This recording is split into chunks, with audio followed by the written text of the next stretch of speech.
Hello, আসসালামু আলাইকুম। আপনারা সবাই কেমন আছেন? আশা করি সবাই ভালো আছেন। আল্লাহর অশেষ রহমতে আমিও খুব ভালো আছি।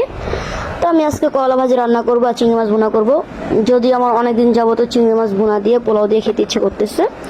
তো এই চিংড়ি মাছগুলো ছোট, এই চিংড়ি মাছ দিয়ে পোলাও মজা লাগবে না, আর পোলাওর সাথে বড় চিংড়ি মাছ মজা লাগে, তাই আমি পোলাও রান্না করব না। আর এই পেজটা আমার সম্পূর্ণ নিউ, আপনারা সবাই আমাকে একটু সাপোর্ট করবেন, ভালোবাসা দিবেন, লাইক কমেন্ট শেয়ার করে আমার পাশে থাকবেন। ভালোবাসা দিলে ভালোবাসা পাবেন ইনশাল্লাহ। তো এই ছিল আজকের মতন আমার রান্না। কেমন হয়েছে সবাই বলবেন।